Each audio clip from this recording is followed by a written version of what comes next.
Right. Are we live? Are we here? Are we fine? Are we... Is it working? Is it working? Apparently it's working. Sorry for the technical issues. I was having some technical issues with my system. Not sure why. I tried to go live on my laptop and it just was not happening. But I guess we are live now. It's working all right. Thanks, Mamu. Thank you very much. Thanks for being the first person to comment. You get a gold star for being the first person to comment. I'll be giving out gold stars. I just decided that just now. So, but hopefully you can hear me fine. Happy Thursday. Happy Friday, Junior. Hoping you are feeling all good. And who else is online? Okay, cool. So you have to forgive me. I am just getting used to Facebook Live myself.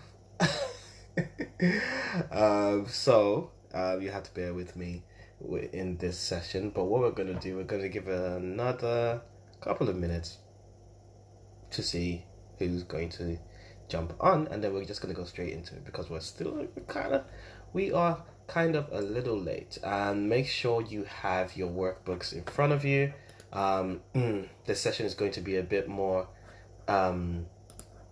you can even use a pen and paper if you wanted to, but I think using the workbook will be very helpful for you just to follow along. I'll be referring to it, but within this session you can take what you learn and then you can actually put it on, use it at any point that you feel that you need to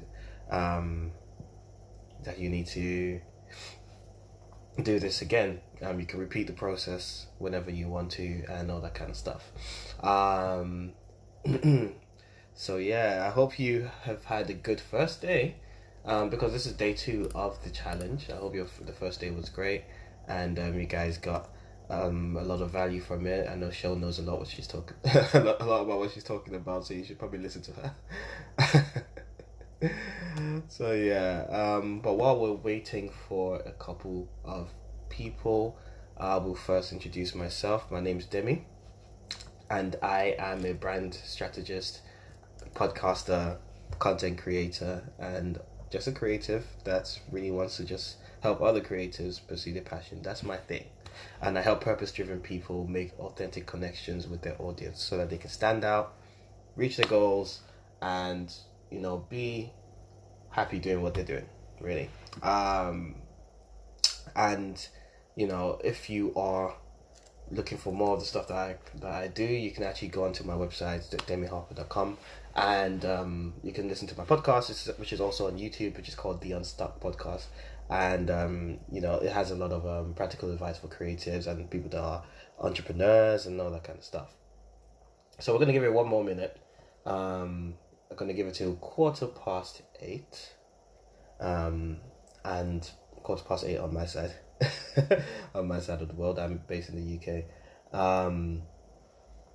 If you're in another country, it might be a different time, but we're just okay, it's 8:15. It's 8:15 now, so I can stop trying to buy time. Cool. So whoever joins after, they can still catch up. But it's easy, they can refer to the workbook anyway. So I think what we should actually make a start. So first off, I want to do something real quick. Mamu, what is it that you do? What is it that you are working on, or what it is that you're trying to launch, or give me just a quick breakdown of what it is that you do. Doesn't have to be a long paragraph. Because I like to make these things kind of interactive. So, if you want, you can just say, no, I'm not telling you if you want, but just let me know what it is that you are working on and what your greatest fear is with regards to it, if you want to be a little bit more daring.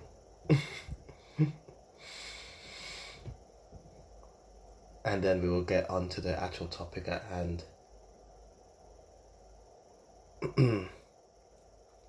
I'll give you time to type. But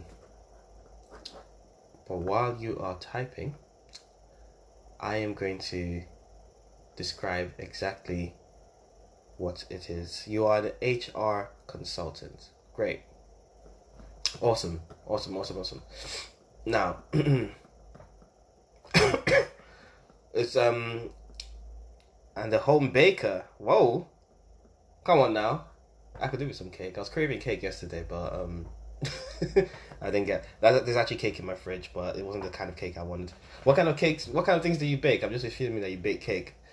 You should have told me you're a baker, because I like sweet things, but you might bake savory things too. I'm getting very, very carried away. Oh my gosh! All right, cool. Debbie, stop it. It's too early in the morning for your shenanigans. Cool. So what we're going to do, we're going to get straight into the topic at hand, and it's going to be very different to what you are used to. Everyone knows about goal setting, right? Everybody knows about goal setting. We're coming to the end of the year. We're going to start 2022, and at the end of the year, everyone's just like, okay, you start taking stock of what went well, what didn't go too well. You bake all kinds of treats and desserts. I need to make an order.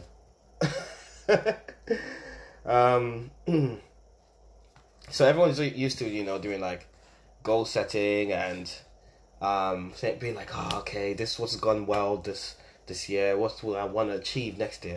One of the greatest ones is, hey, I'm gonna go back to the gym. The January rush is coming. The January rush for the gym is coming. Everyone's gonna be in the gym in January. And that's one of the goals. People are just like, yeah, it's gonna be my buff this year. It's gonna be my fit this year. Come January, come the end of January, they've been to the gym twice.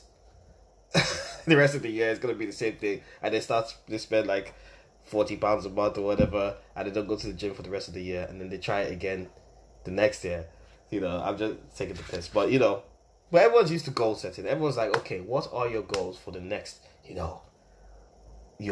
what's your next for the next year? What's your goal? What's for the next 5 years? What's your goal? Which is all great, which is wonderful. Set your goals. Great, congratulations. But a lot of us don't really. We set the goals and we don't do anything about it. We don't really do much about it, to be honest. One of my goals has always been to get a 6-pack. That's never happened. Might never happen. So, I am very familiar with goal setting and not actually achieving what I have set myself out to do. Now, here comes fear setting. I don't know if you've heard about this this author called Tim Ferriss. Now, Tim Ferriss is the author of the 4-Hour Workweek. If you've never heard of it, the 4-Hour Workweek is a very, very good book if you are an entrepreneur. If you don't even have to be an entrepreneur, but it's a very, very good book. It changed my life in the way I do things. And it talks about basically life hacks in order to make your life, optimize your life so that you're working less but getting more results. And he teaches you how to like outsource the work that you hate, quicker ways to do things, and he's always experimenting with himself. He calls himself the human guinea pig, and he's really into stoicism. And he gave a TED talk about this thing called fear setting. And one of the things that he says is that we suffer more in our imagination than we do in reality. I'll say that again. We suffer more in our imagination than in reality. And that kind of stuck with me. I've never really studied Stoicism. It's something I would like to study, but fear setting comes out of that kind of idea, Stoicism. And he basically was going through a hard time, and this was before he launched his book. He was in a long-term relationship. His girlfriend had just broken up with him. He had just lost his job, and he was wondering, should I go to London in order to just kind of clear my head and just sleep on the sofa with at one of my friends' flats. And he was like, okay, he was really scared of doing it because he was just like, okay, what if, like, I have bills to pay and all that kind of stuff. So what he did, rather than saying, okay, here are my goals, he was like, here are my fears. Now, the thing about our fears is that they're not real, but they feel real enough to hold us back. Especially if you're an anxious kind of person, we imagine the worst case scenario. We catastrophize things. I catastrophize when I feel I'm afraid of something, and that stops us from actually doing anything. So we might have a goal, but because we're so afraid of failure, we're afraid of getting hurt, we're afraid of negative outcomes, it prevents us from actually making decisions. Analysis paralysis. And this is why we do fear setting. Fear setting is the process of conquering your fears to take action. So what I'm going to try and do, I'm going to take you through the process, but as the year is coming to an end, and we're starting a new year soon, try fear setting instead of goal setting. That is a challenge that I am giving to you guys on this live. Try fear setting with something and see how that goes. Now, if you go to page 9 on your workbook, you find a page called fear setting. Now, I love the cover on the previous page with the 2 fingers. That's hilarious. I love it. But if you go to page 9, you see something called fear setting. And what fear setting does is, it is basically thinking about the worst case scenario and putting it on paper and seeing how likely it is going to happen. Sounds a bit scary. Does sound a bit scary. That's why it's called fear setting. But again, we suffer more in our imagination than we do in reality. So, what I'm going to do, I've finished introducing it. And welcome to the new people that have just hopped onto the live. How do I see who is on the live? I'm so used to Instagram that. Okay, all right. Cool. All right. If you're new to if you've just hopped onto the live, say hi, give me a wave, and say hi to everyone else. Let's be nice. Right, cool. Now turn to page 9 of your workbook. We are going to talk about this fear setting exercise. Now, what if you have, like, it would also help if you don't have your workbook, just get any kind of notebook, piece of paper, and a pen. It works just as well. Now, at the top of your page, in page 9 of the marketing challenge, clarity challenge book, you have a space to define your goals, right? Now, what we want to do is write down our goal. Define what this goal is. This goal might be like, okay, quitting my job. This goal might be starting that business. It might be, for example, launching that product. We've given 2 spaces for goals, but you can just write 1 for now, because we're just going to go through 1 example in this session. And I'm going to go through it with you, right? So I'm going to do an example. Okay. So a goal could be your goal at the top, it could be something along the lines of launching my my key product, for example. So the example I'm giving is someone that has something that they want to launch and they're scared of going into bringing it out to the world, which is quite normal.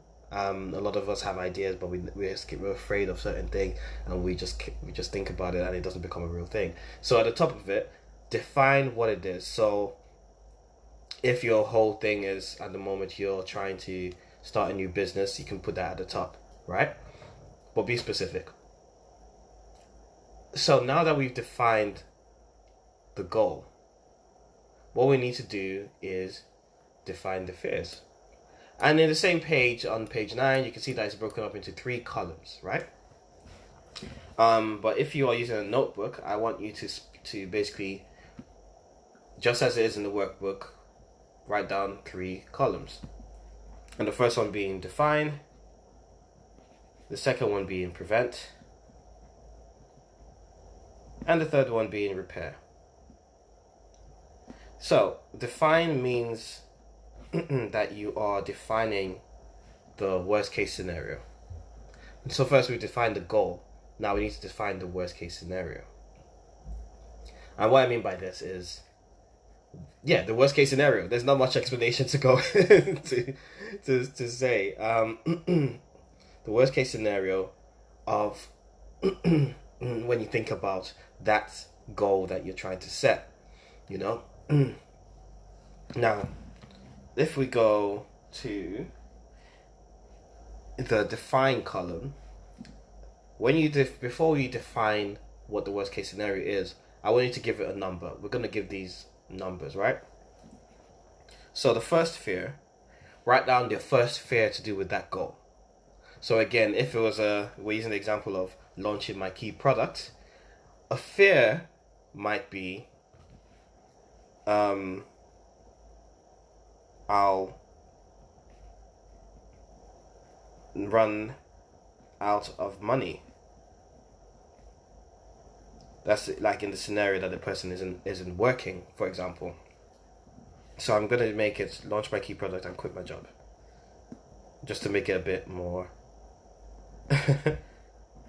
specific, right?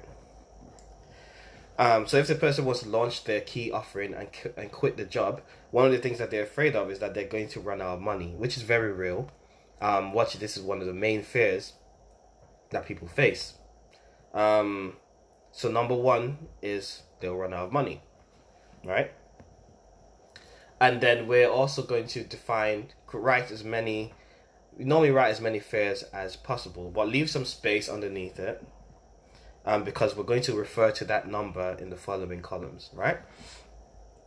So number 2, what's the second fear, right?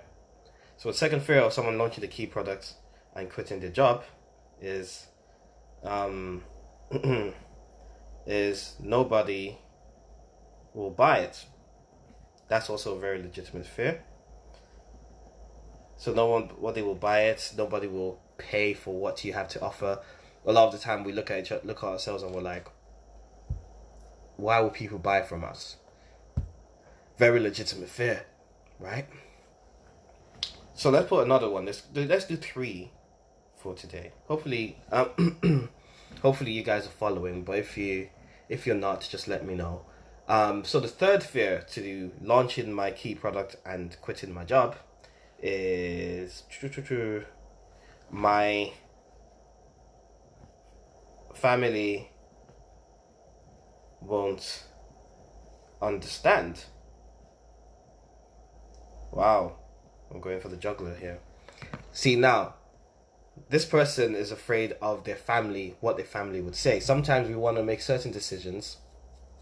And we're unable to actually rip the band-aid off and do it. Sometimes our family actually holds us back. Because we're afraid of not even our families, our perception of our family. So this person is afraid of maybe what their mom and dad might say or their siblings might say, and like, oh, why are you quitting your job? That's very irresponsible. Blah blah blah blah. And they have legitimate concerns. These are fine. It's fine that for a family to be concerned, but a lot of people do have this fear. Now we've defined basically 3 fears for this person. This person that wants to launch their key product and quit their job, right? The first one being they're going to run out of money. Second fear, nobody's going to buy it. Third fear, their family will never understand. Now we've highlighted what's going on in this person's imagination. But the thing about fears is that they're not real. They're not real. So we have to keep thinking about that. But now that we've defined the fears, welcome to whoever just joined. Now that we've defined the fears, what we are going to do is to find ways to prevent them should they occur. Should you make this decision. So again, we're still using the example of this person launching their key product. And we're going to go back to the prevent column in your workbook. So that's column 2. Now, we're going to look at how to prevent each fear from each worst case scenario from happening. So the first worst case scenario we've got, is I'll run out of money, right? So how do you prevent that? How do you prevent that from happening? Actually, I'm going to try and make this a bit more interactive. So if you were going to run out of money, how do you prevent that? Anybody can write this in the comments, right? How do you prevent yourself from running out of money if you were going to quit your job and launch your key product? I'm going to give you maybe a minute for this thing to catch up. But put it in the comments, how would you yourself prevent that from happening? Save, yeah? So the first one can be, the first way to prevent number 1 from happening is save up. So this person can save up their money for a rainy day. How else can you prevent yourself from running out of money?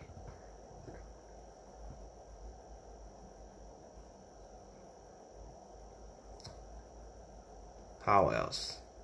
How else, guys? Don't be shy. I'm going to give it about 20 seconds to catch up. I feel like we're in school here.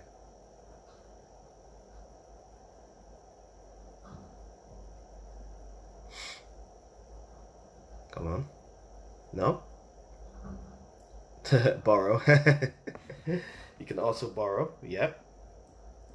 You can borrow money. Especially if you've got a rich relative. And then, so this person can... thanks for making the comments. So if the person is thinking, oh my god, I'm going to run out of money, they can save up enough so that they can survive. Maybe they can save up for for 3 months. 3 months like rent, 3 months bills and all that kind of stuff. Make sure they can survive for maybe 3 months or more. Survive for maybe 6 months. Save up enough so that you have a cushion. That's a way to prevent yourself from running out of money. Another way I suggested was to borrow money from someone that you trust. Make sure you have that you can eventually pay that back. But if you have a relative that's not going to give you interest, you can probably borrow money from them. Make sure that you actually pay it back too, because it's not nice to be borrowing money. To be taking money and not paying it back. So we've figured out how to prevent the first fear from happening. The second fear, nobody's gonna buy it. How do you prevent that from happening?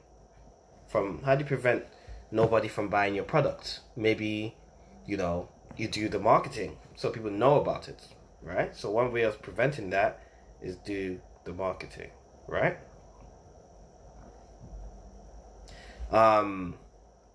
Another way of preventing people to prevent that fear of nobody buying it is to define your offering.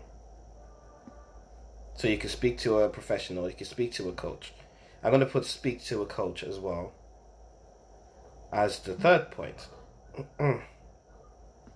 Because you have coaches that will help you define that offering or to help you make plans and stuff like that, right? So the worst case scenario for nobody buying that key product is doing the marketing, doing the work, basically defining your offering and speaking to a coach. So this way you know exactly what you're selling and knowing what value you bring to people. Right? So we've defined 3 ways to prevent number 2 from happening. If you guys are following, and I hope you guys are doing this with your with your work, with your own kind of fears and stuff like that. Now the third one for this imaginary person is that their family will never understand. Now a way of preventing that from happening, especially if you've saved up, is not tell them. It sounds a bit bad, but just not tell them. That's a way of preventing them from not understanding. If they don't know, they won't say anything, right? But if you can't avoid that, right, is show them that you have a plan, because their fear is that, you know, it's going to be a irrational decision, and you're not going to be able to survive. And that's generally, unless they're just assholes, sorry. It's too early in the morning to be saying stuff like that. But yeah, unless they're dicks. You know, we all have that family member that's like, oh, go get a real job. But, you know, like, for the most part, it's because people are, it's because people are just concerned for your well-being. So if you have a plan, and you show them a plan, they tend to be a bit more kind of like, okay, I'll support you in this. You know, they might still be afraid, but they will understand a bit more, right? So if you show them a plan, you can prevent them from not understanding. So what we've done in column 2, we've actually defined ways to prevent that worst case scenario from happening. Right? So what we're doing here is showing the fear is kind of not scary, right? Now, should these worst case scenarios happen, we need to be able to repair them. We need to be able to be like, look, right? This has happened. How can I fix this? Right? So we're going to go to the repair column in your workbook. And in the repair column, we are going to say, number 1, how can we repair things should that we run out of money? So if this person actually runs, their worst case scenario happens, the unlikely event that it happens, oh my gosh, I've run out of money. Even if they save up for 6 months, like, they have run out of money, the worst case scenario has happened. What are they going to do to repair that? The most obvious thing, get a job. They're not going to die. And this could be any job. It doesn't have to be like a fancy job. It could be working at a cafe, you know. It could be anything. This is where you throw pride out the window and be like, look, I need to survive. I'm getting a job temporarily while I get back on my feet. You know? But if you want to, you could contract, you could do different things. You have a specialty as well. So, like, you could still get a job in the field that you worked in before. Or the field that you might like to, and then just try again, save up again, and then go again. Learn from this last scenario and then go again, you know? So you can get a job if you do run out of money. That's the most obvious way to repair it. So that fear is repairable. That fear isn't final. As long as you're not dead, it's not final. So if you do run out of money, get a job. Do some contracting, you know? We're going to do the second point of how to repair it. Contract. Sometimes that pays more. You see what I mean? And sometimes it gives you the freedom to actually continue working on your side hustle. Number 2. How do we repair number 2? Number 2, that nobody is going to buy. If nobody buys this product, this key offering, you quit your job and no one's buying your stuff, right? How do you repair that? It's kind of the same as the prevent, to be honest. Sometimes they do cross, and then this is one of those occasions, and you need to go back and do your marketing. Do your marketing, do your branding, do your positioning. Find out why people aren't buying it, and then go again. That's how to repair that one. So it's repairable. Most likely the scenario is that it's not that people aren't going to buy it. It's just because people don't know about it. That's the main problem. They don't know, and even if they know about it, they don't know what they're buying. So if you actually sort out your marketing and your branding, it's going to A, prevent people not buying it, and B, repair people not buying it. Right? And then number 3, how do we repair number 3? Your family not understanding. It's pretty straightforward. If you said this to your family and the family is like, a family member is like, you shouldn't do this. Stop dreaming. You need to be realistic. Blah blah blah. You've gone over it. Like, you've had that conversation. You don't need to have that conversation again. And it's not about them. So to repair that, do it anyway. You can't really control how people think. So for you to repair that is more of a mental thing, saying like you're gonna do it anyway, and you don't care about people's opinions. So to repair that one is to do it anyway. Are you guys following? I know it's 20 to 9. I know it's early on a Thursday, but hopefully you guys are awake and we are following on this. Now, what we're going to do for the next bit is we are going to now that we've defined the worst case scenario, we're looking at it and we're like, we've defined the worst case, we know how to repair it, and we know how to prevent it, and we know how to repair it. Now it's like, okay, we have this on paper, right? We need to define now what the benefits are for an attempt or partial success. And this partial success part is really important because we were like, we need to completely succeed. Not necessarily, you just need to attempt it. And partial success is also success, right? So in the next page, on page 10, you can see that there's a whole page dedicated to this. What are the benefits of an attempt or partial success? Right? And what we're going to do is basically do bullet points of what the benefits are. So this person that wants to quit their job and launch their key offering, what is the benefit of them doing that? What are the key benefits of an attempt at doing this, and partial success as well? So first benefit I'm going to do it quickly is controlling their own time, in charge of their own time. That's a good benefit because they're out of the rat race. Partial success will be working for themselves. If you have any other ideas, put them in the comments. Working for themselves. And then another attempt of it is you could potentially get more money, higher pay, potentially. And reason for waking up in the morning, will be doing what they love. Even if it doesn't pay as much, they're doing what they love, right?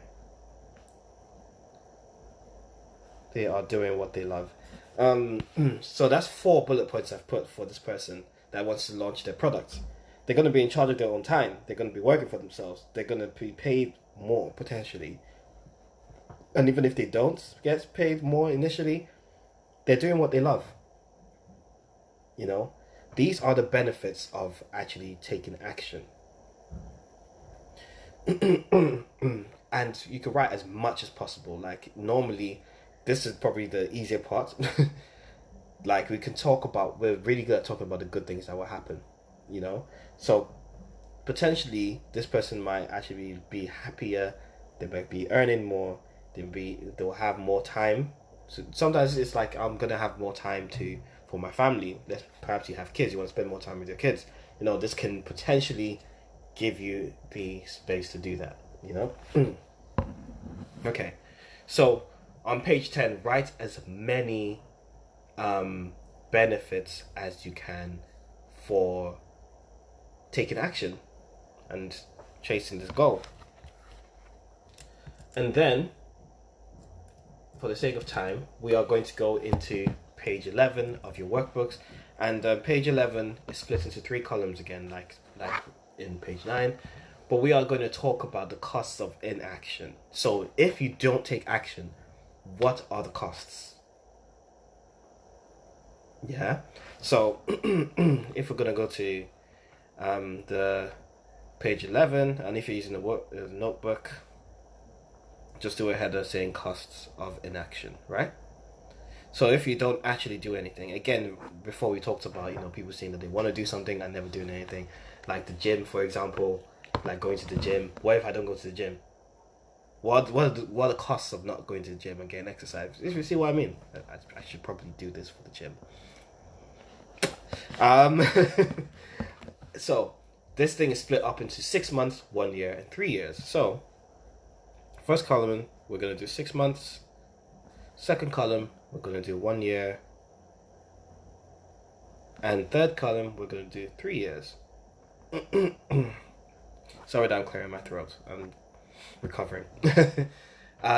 So, what are the costs in 6 months of not taking action? So write as many as you can in the 6 month column. So this person that wants to launch the key product and quit their job, the cost of it for 6 months is stress. They will continue being unfulfilled at their current job.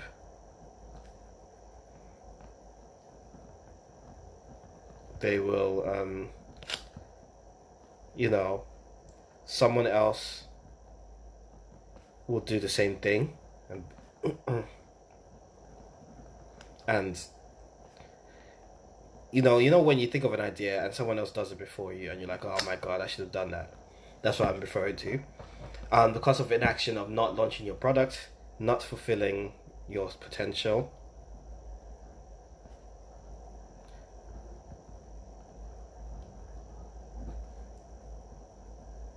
Right?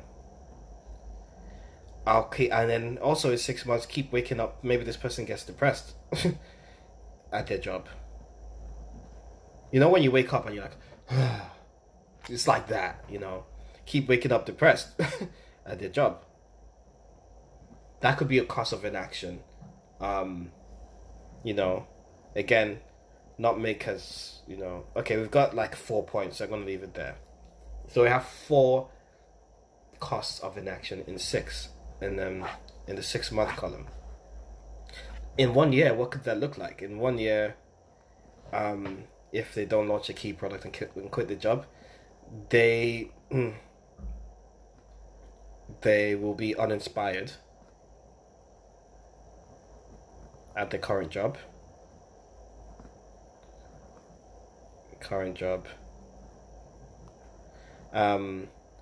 Meaning they're not going to do the work that well. So they won't they won't do their best at their job. And it's quite bad. In one year, it could be like, okay, run out of motivation.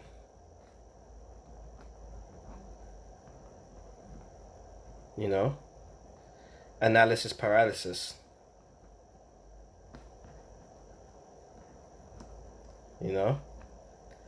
In 1 year, that's what this the cost could be.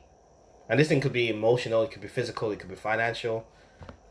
Not earning as much. That could be another thing. Another cost of inaction. We've done the 1 year column. Now we're going to move on to the 3 year column. Yeah? In 3 years, what would it look like if you don't take action?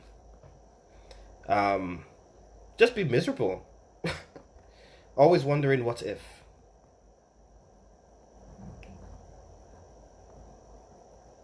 What if is the grass greener? What if I actually pursued this thing? I don't know what's going to happen because I never tried. In 3 years, it could be like,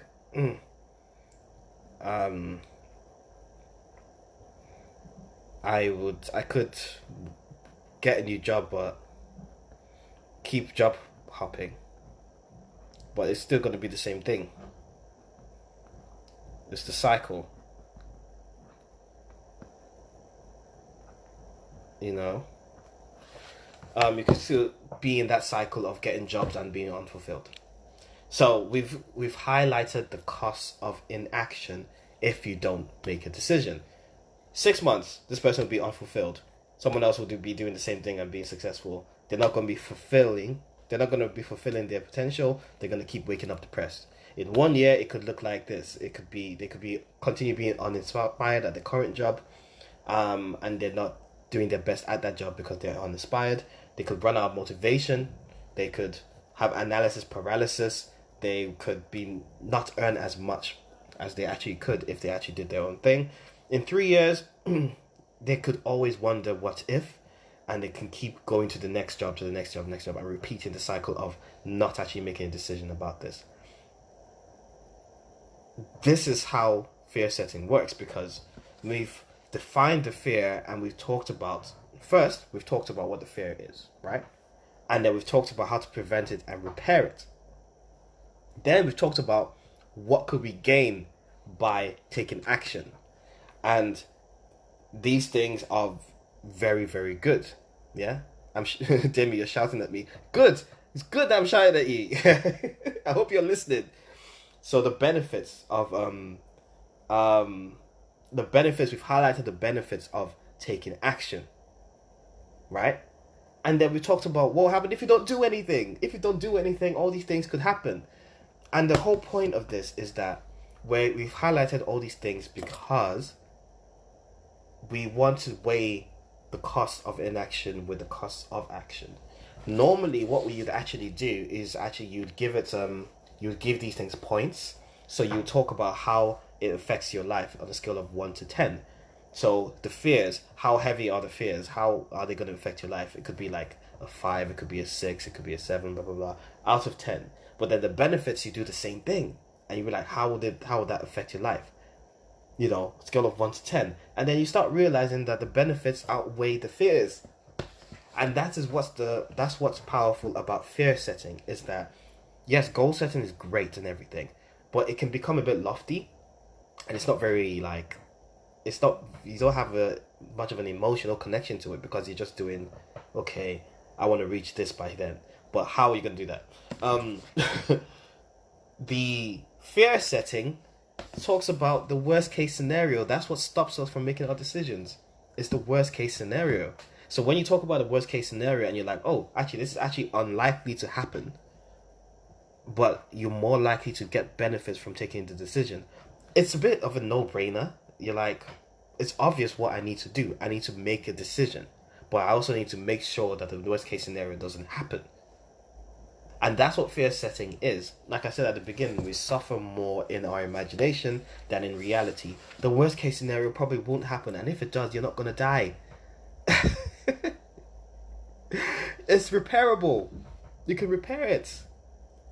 So now that it's coming to the end of 2021, what is it that you're trying to do? What decision do you need to make? What goal are you trying to set for yourself, for your business, for in your personal life? It doesn't even have to be a business thing. It could be like, should I send my child to this school? Should I remove them from this school? Or should I start eating healthier? You know, talking about quality of life and all that kind of stuff.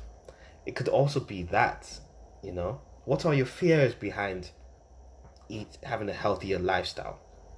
Okay. Are they going to happen? And can I repair it should they happen? Most likely you can. You see what I mean? So, but then you talk about the benefits and you're like, oh my God, these benefits are too beneficial for me to ignore. There's so many benefits compared to the fears. So, next time you are going to be making goals, I want you to try fear setting at the end for this period. Try fear setting instead of goal setting and see where that takes you, because it is a very powerful tool. If you want to know more about it, you can always go on YouTube, just type in fear setting. There's a bunch of videos about it. And if you would like, I would suggest part of the homework. I don't know if I'm supposed to be giving extra homework, but part of your homework is to go on YouTube and watch the TED Talk from Tim Ferriss. Perhaps we can put it in the group for you guys to watch. But watch the TED Talk by Tim Ferriss, and it puts everything into perspective as to why the thing's so powerful. And I think that is about it. There's something I was gonna say, but I've totally forgotten what it is. Oh yeah. Also, if keep in touch with me, I'm on Instagram. Just search _Demi Harper, and on Twitter _Demi Harper. I'm also on YouTube. Search my name, and join my listen to my podcast. It's on Spotify, iTunes, and every podcast streaming platform. It's called the Unstuck Podcast. But if you search Demi Harper, you will find me there. Subscribe. Give me a comment. Give me a good rating. I'm trying to get more listeners. So. And it's also on YouTube as well. So, if you have any questions, obviously it's a Q&A at the end of the day. And yeah, I think that's about it. So I'm going to leave you guys to do it, to continue with the rest of your day. And I'm going to make a start to mine because I got lots of work to do. But, even if you're listening to the replay of this, try this out for yourself. And yeah, hopefully I will speak to you guys soon. Have a good day and see you later. Bye.